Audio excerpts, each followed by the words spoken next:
귀엽고 깜찍하고 발랄하고 쓰리고 뉴스자키 김영민 아나운서와 함께합니다. 어서 오세요. 네, 안녕하세요. 요즘에 살이 쭉 빠지신 것 같아요. 아, 그래요? 네, 너무 날씬합니다. 저는 똑같은 것 같은데. 그렇습니까? 조금 그런가 봐요. 잘 먹어야겠습니다. 아, 그래요. 잘 드세요. 네. 예, 이제 가을이잖아요. 아, 그렇죠. 청고마비의 계절. 저도 살찌겠습니다. 그래요. 네. 저는 빼겠습니다. 그 실시간으로 많이 오시는데 여러분들께서 유튜브 들어오시면 우리 김영민 아나운서의 이쁜 외모 보실 수가 있습니다. 오늘 영민한 뉴스 처음 시작을 하는데요. 한 언론사에서 김건희 여사와 관련된 의혹을 보도한 후에 정치권의 후폭풍이 세지고 있는데 이게 좀 다른 방향으로 흘러가는 것 같습니다. 어떻게 되는 겁니까? 네, 일단 어떤 일이 있었는지 잘 정리를 해보자면 네. 뉴스토마토에서 지난 5일에 이 김건희 여사가 총선 전에 김영선 국민의힘 의원에게 지역구를 옮겨서 출마할 것을 요청했다. 이런 보도를 한 바 있습니다. 네. 그리고 이어서 어제는 김영선 전 의원이 김건희 여사 공천 개입 의혹을 폭로하는 조건으로 개혁신당 측에 비례대표 앞순번 공천을 논의했다. 또 이런 주장이 보도되기도 했는데요. 네. 지금 개혁신당의 이준석 의원은 또 어제 자신의 소셜미디어를 통해서 입장을 밝혔습니다. 공천 개입 의혹 폭로의 대가로 개혁신당이 비례대표 1번을 제시했다는 보도는 전혀 사실이 아니고 그건 김 전 의원 측의 기대와 요구였다라고 주장을 했습니다. 네. 그리고 이 총선 당시에 개혁신당의 공관위원장을 맡았던 김종인 전 위원장도 이 발언을 했는데 네. 지금 김 전 의원 측에서 김영선 전 의원 측에서 예. 처음에는 1번 달라고 했다가 또 나중에는 3번 달라고 했다. 이런 이야기를 전하기도 했습니다. 그러니까 이거 합쳐보니까 그 김 전 의원이 비례대표 1번 아니면 3번 달라 이 얘기를 했다는 건 공통점이네요. 네, 맞습니다. 예. 개혁신당에서는 공통적으로 이런 이야기를 하고 있는 건데 네. 또 반면에 국민의힘에서는 네. 사실이 아니다라는 반박도 있거든요. 예. 당시 공관위원장이었던 윤상현 의원이 이건 한마디로 소설 같은 이야기다라고 반박하면서 당시에 공천자로 정해진 사람이 없었기 때문에 김영선 전 의원으로 변경된 일 자체가 없다라고 밝혔습니다. 그래요. 하여튼 여러 이야기가 나오고 있는데 이 의혹의 중심에 서 있는 명태균 씨란 분 해당 기사를 보도한 언론사를 고소했다고 하는데요. 이건 또 어떻게 된 일입니까? 네, 처음에 나온 보도에서 M으로 표시된 인물, 네. 이번 의혹의 관련자로 지목된 명태균 씨가 이 해당 기사가 허위 보도다라면서 기사를 작성한 기자 2명 그리고 편집국장까지 3명을 명예훼손 혐의로 경찰에 고소한 겁니다. 이 명 씨는 보도에 나온 텔레그램 메시지는 김 여사와 김 전 의원이 아닌 자신과 주고받은 메시지라고 주장을 했는데요. 이 해당 의혹을 보도한 뉴스토마토가 메시지의 내용도 왜곡해서 영부인에 대한 근거 없는 정치적 의혹을 제기하기 위해서 음모적으로 이 기사를 작성한 것이란 생각이 든다라고 제기했습니다. 그래요. 민주당 반응 어떻습니까? 더불어민주당 반응. 민주당 박찬대 원내대표는 어제 본회의 전에 당 정책조정회의에서 관련 입장을 밝혔습니다. 이 해당 보도를 언급하면서 김 여사가 갈 곳은 체코가 아닌 특검 조사실이다. 이렇게 또 특검법 강행 처리를 예고한 바 있는데요. 네. 그래서 이 의혹이 사실이면 명백한 범죄고 그래서 이 김건희 특검법을 민주당이 오늘 본회의에서 처리를 하겠다 이렇게 이야기를 한 바 있습니다. 또 국민의힘 의원들을 향해서도 비판을 했는데 이 특검법을 반대하면 범죄 은폐 세력이라는 비판에 직면하게 될 것이다 라고 비판했고요. 지금 김 여사의 공개 행보에 대해서도 이 민생이 어려운데 김건희 여사가 VIP 노름한 것이 추석 연휴에도 멈추지 않았다라면서 비판했습니다. 그렇군요. 공천 개입 의혹에 대해서는 개혁신당 얘기로 가고 있는데 또 김건희 여사와 관련된 특검법까지 쭉 이어지었네요. 알겠습니다. 더불어민주당이 어제 본회의에서 예고했던 법안들 다 통과시켰는데 여기에 김건희 여사 특검법도 있다는 거죠? 네, 맞습니다. 김 여사 특검법, 최상병 특검법, 어제 국회 본회의에서 야당 단독으로 통과됐습니다. 김건희 여사 특검법 같은 경우에는 재석 167명 전원 찬성으로 가결이 됐고요. 최상병 특검법은 재석 170명 전원 찬성으로 가결됐습니다. 네. 국민의힘에서 또 눈에 띄는 부분이 안철수 의원이 본회의장에 나와서 홀로 찬성표를 던졌습니다. 안 의원은 김여사 특검법 표결에는 불참을 했고요. 네. 또 이외에 하나 더 법안이 있는데 네. 지금 민주당이 당론으로 추진한 지역화폐법입니다.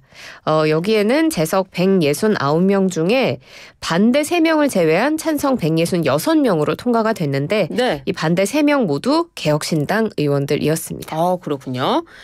근데 국민의힘은 아예 본회의장에 불참을 했죠.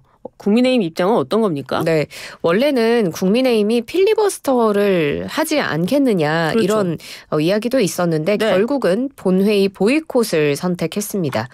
추경호 원내대표는 이미 2차례에 걸쳐서 필리버스터를 했고 이번에 진행되는 법안의 상당수는 지난번에 부당함을 설명했기 때문에 같은 걸 반복할 필요가 있겠느냐는 판단이 있었다라고 설명을 했고요. 지금 야당이 일방적으로 강행 처리가 있었고 또 민주당 출신의 국회의장이 받아들여서 진행이 됐기 때문에 강력한 항의 표시로 아예 불참을 선택한 거다라고 이야기했습니다. 지금 통과된 법안 3개에 대해서는 대통령에게 다시금 제2요구권 행사를 건의했고요. 민주당 측에서는 이 제2요구권 행사 시점에 따라 재표결 날짜가 결정될 거라고 설명했습니다. 어제 언론들 보니까 비판적인 시각이 굉장히 많더라고요. 이것이 야당이 계속해서 본회의를 통과시키고 또 결국에는 대통령이 제2요구가 오고 또 재표결을 하고 왜 이렇게 반복되는 것인가 하는 점에 국민들께서도 좀 판단하지 않을까 생각이 듭니다. 이번에는요. 어제가 바로 9.19 문재인 전 대통령이 지금의 남북관계에 대해 기존 담론들에 대한 전면적 재검토가 필요하다 이런 입장을 밝혔는데 9.19 평양 공동선언 기념식을 열었어요. 네, 어떤 맞습니다. 겁니까? 어제 광주 김대중 컨벤션 센터에서 진행이 됐죠. 9.19 평양 공동선언 기념식에서 이 문재인 전 대통령은 지금 한반도의 상황이 무척 엄중하고 위태롭다고 평가를 했습니다. 그래서 또 지금 정부를 향해서 기존의 평화통일 담론의 전면적인 재검토가 필요한 시점인데 지금 정부가 그럴 능력이 없다고 비판하기도 했습니다. 네.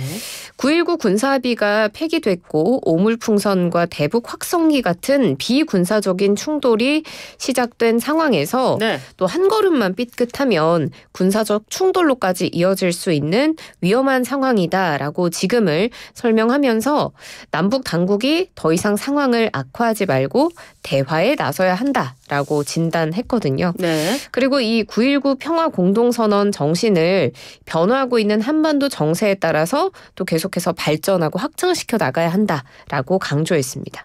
그런데 임종석 전 청와대 비서실장이요. 통일 담론의 필요성을 강조했는데 이게 좀 특이합니다. 네, 맞습니다. 예. 또 새로운 방식을 강조했는데 예, 이거 뭡니까? 임종석 전 대통령 비서실장도 어제 기념식에서 예. 통일을 해야 한다는 강박관념을 내려놓고 2개의 국가를 수용하자 이런 이야기를 했습니다. 이거 굉장히 큰 변화예요. 네, 단단히 평화를 구축하고 이후의 한반도 미래는 후대 세대에게 맡기자는 건데요. 더 이상 당위, 관성으로 통일을 이야기하지 말자라고 이야기했습니다. 객관적인 한반도의 현실에 맞게 모든 걸 재정비하자라고 제안을 했는데 지금 헌법 3조 대한민국의 영토는 한반도와 그 부속 도서로 한다. 네. 이 부분에 대해서도 영토 조항을 지우든지 개정하자 이렇게 주장하기도 했습니다. 여야 반응 궁금해지는데요. 맞습니다.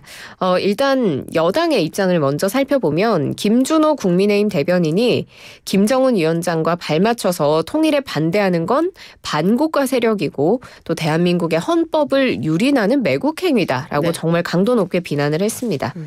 더불어민주당 측의 입장을 보면 네. 일단 지도부 인사들이 임 전 실장의 주장은 개인 의견이라고 좀 선을 긋는 신중한 모습인데요. 예. 민주당 지도부 관계자는 지금 민주당 입장에서는 김대중 전 대통령의 연방제 통일안이 남아있고 헌법에도 있기 때문에 우리 국가 차원에서도 통일에 대한 지향 버리지 않았다.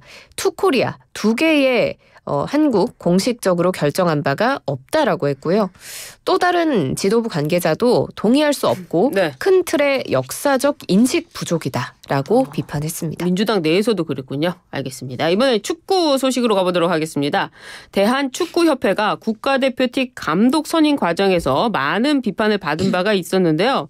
한 스포츠 에이전시 대표가 감독 선임 과정과 관련한 의혹을 폭로했다고 하는데 어떤 겁니까? 네, 자기 자신을 JP 스포츠그룹의 대표이사다라고 소개한 전 피에트로가 엊그제 또 자신의 소셜미디어를 통해서 해당 의혹을 제기했습니다. 네. 한국 축구 국가대표팀 감독 선임 과정에 대한 진실을 밝힌다라고 폭로를 했는데 지금 원래 홍명보 감독이 선임되기 전에 르나르 감독이라고 외국인 감독에 대한 논의가 있었거든요. 그렇죠. 네, 이 르나르 감독이 마지막까지도 축구협회의 응답을 기다렸다라고 이야기를 하면서 협회의 무례한 행태에 이 르나르 감독이 큰 충격을 받았고 네. 결국 자신이 르나르 감독에게 사과할 수밖에 없었다고 주장했습니다. 그리고 이 전 대표에 따르면 르나르 감독이 연봉, 거주 조건 모든 요구에 대해서 승낙을 했는데도 협회가 이를 무시했다고 주장을 했는데 이미 정해진 대본처럼 르나르 감독이 공정한 기회를 받기 전에 홍명보 감독의 선임이 결정됐고 협회의 불투명한 행정 절차가 실망스러웠다라고 이야기했습니다. 그러니까 미리 뭐 정해져 있었다 이런 건데요. 국회도 이를 들여다보고 있다고 하는데요. 네, 맞습니다. 사격 국가대표 출신 진종호 의원이 또 이야기를 했는데 축구협회의 조직적인 은폐가 시작됐다. 반드시 대가를 치르게 될 것이다라고 강경 대응 입장을 전했습니다. 지금 축구협회가 논란을 일으키고도 적절한 대응을 하지 않고 있다라는 건데 지금 축구협회에서 창립기념일, 직원들 휴가 이런 걸 핑계 삼아서 문체위 현안질의 자료 요청에도 계속해서 불응하고 있다라고 이야기를 했습니다. 그리고 전 국민이 관심 있는 축구협회가 잘해야 되지 않을까 생각이 듭니다. 네, 오늘 영민한 뉴스 여기까지 하도록 하겠습니다. 고생하셨습니다. 주말 잘 보내세요. 감사합니다.